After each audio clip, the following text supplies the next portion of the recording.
물류 구급, 소방, 생활 폐기물, 광역버스, 건설 등 대한민국 인프라의 많은 부분에는 요소수라는 게 필요합니다. 평상시에는 요소수로 문제될 일이 없기 때문에 관련 업종에 종사하지 않거나 혹은 디젤차를 몰지 않는다면 요소수라는 개념이 생소한 분들도 아마 많을 거예요. 최근에 대한민국이 이 요소수로 인해 떠들썩하죠? 대한민국 요소수 대란에 대해서 한번 알아봅시다. 요소 더하기 증류수는 요소수, 석탄이나 천연가스에서 추출하는 요소를 증류수와 합치면 요소수라는 게 만들어집니다.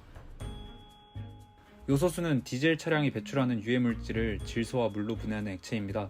디젤 차에선 유해 발암물질인 질소산화물이라는 게 발생이 되는데, 이 질소산화물에 요소수를 분사해주면 질소와 물로 분해되어 배출이 됩니다.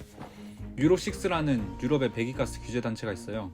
이 단체에서 경유차의 배출가스 기준을 관리하는데, 우리나라는 2015년부터 본격적으로 도입되어 2015년 이후 등록 경유차량은 반드시 SCR이라는 배기가스 저감 장치를 부착하도록 의무화가 되었습니다. 저감 장치가 부착된 디젤 차량은 요소수를 제때 보충하지 않으면 시동이 걸리지 않고, 운전 중 요소수가 떨어지면 운행 중 멈춰버리게 됩니다.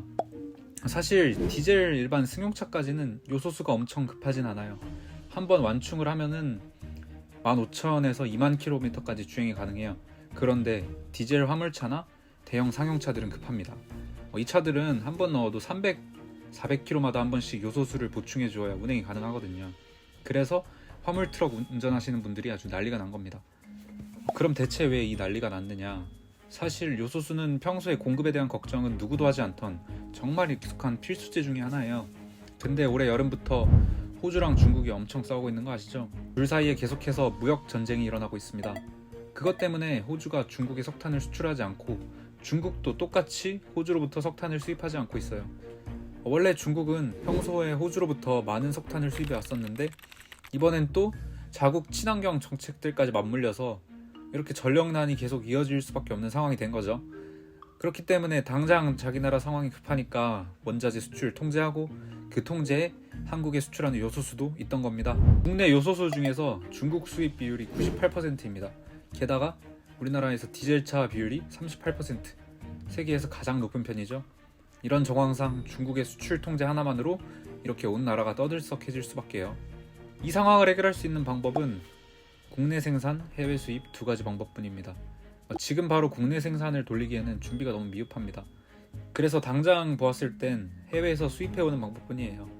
결국 이 요소수를 구하지 못해 올 겨울 내내 대란이 지속될 것이다 라는 비관론이 정말 많았습니다. 중국을 제외한 다른 국가에서 쉽게 구하기는 어려울 거라 본 거죠. 그렇게 요소수 때문에 대한민국이 마비되나 하는 염려가 퍼져갔었습니다. 하지만 다행히도 정부와 산업계에서 나서서 요소수 계약을 따냈죠. 베트남, 사우디아라비아, 일본 등에 있는 기업들로부터 요소란 요소는 다 긁어 모아 거의 6개월 분량의 요소수를 구했다고 합니다. 다행히도 올해 요소수 대란은 사실상 끝났다고 봐도 무방하게 되었습니다. 요소수를 구해 급한 불은 껐지만 이 사태로 인해 대한민국은 큰 깨달음을 얻었을 겁니다. 이번 요소수 사태를 보면 크게 두 가지 교훈을 얻을 수가 있어요. 첫째, 공짜 점심은 없다. 산업혁명 이후 문명은 환경을 희생하며 크게 발전해왔어요. 절대적 빈곤을 감소시키고 과거보다 훨씬 많은 사람들이 잘 살게 되었습니다.